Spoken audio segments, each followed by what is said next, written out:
આજે જમ્યા પછી કેમ મને આવું ફીલ થાય છે? જ્યારથી જમી છું થોડું થોડું માથે ભારે લાગે છે.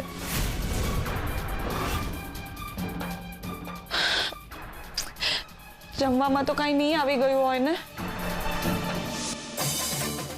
હવે આ ગોળી પરીના શરીરમાં જશે અને એને પરમ સુખનો આનંદ થશે.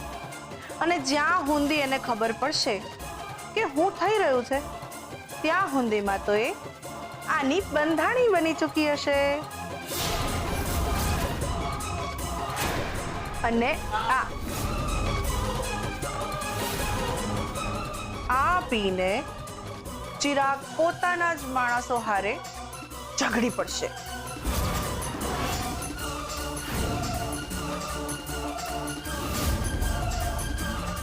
આ ગોળી પીને મીરા બની જશે અડધી અંગવાળી.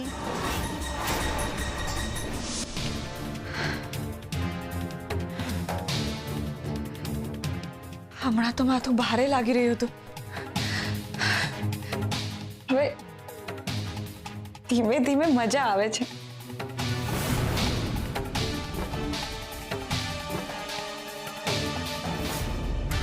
ચિરાગભાઈ કઈ તો હશે ને પુરાવા?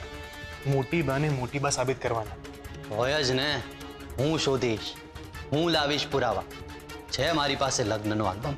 હા, પણ ક્યાંથી લાવશો? ત્યાં બધા જ રસ્તા બંધ છે અને હશે તો પણ ઘરમાં હશે ને? ખબર નહીં કેવી રીતે, પણ કંઈક તો કરવું પડશે. બાકી આપણે સાબિત નહીં કરી શકીએ કે આપણે ઝવેરીઓ છીએ અને આપણા મોટી બા એ આપણા મોટી બા છે. ચિરાગભાઈ, તમે ચિંતા ન કરો, હું તમારી સાથે જ છું. ના, તું મારી સાથે નથી. તમે આવું કેમ બોલો છો? કારણ કે મને નથી લાગતું કે તું મારી સાથે હોય. તમે આવું બોલો છો? હા, હું બોલી રહ્યો છું. માણસ જ્યારે બોલતો હોય ને ત્યારે એ અનુભવથી બોલતો હોય છે. પણ ના, તને સાંભળવું નહીં ગમે ધ્વનિત, કેમ કે સત્ય કડવું હોય છે ને બહુ ઓછા લોકો એને પચાવી શકતા હોય છે. એનું સત્ય? કેવું સત્ય?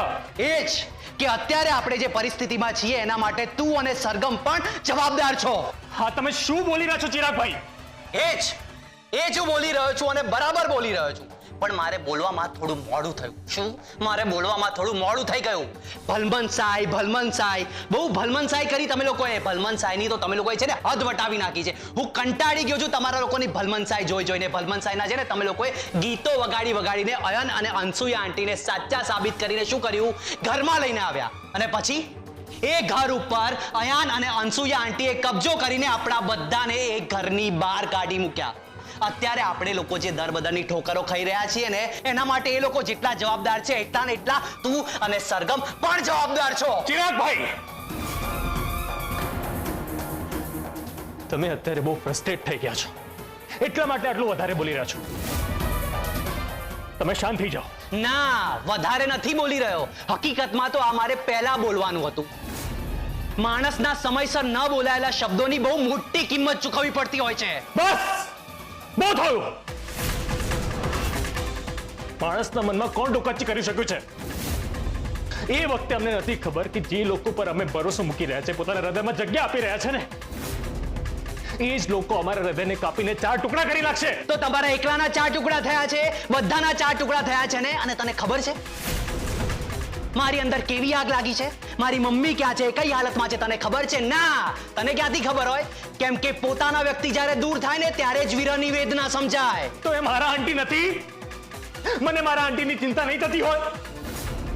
એક તો લજ્જા આંટી નથી મળી અને ઉપરથી મોટી બા મારા પોતાના ઉપર દૂર થયા જ છે અને એનું દુઃખ મને પણ અનુભવાય છે.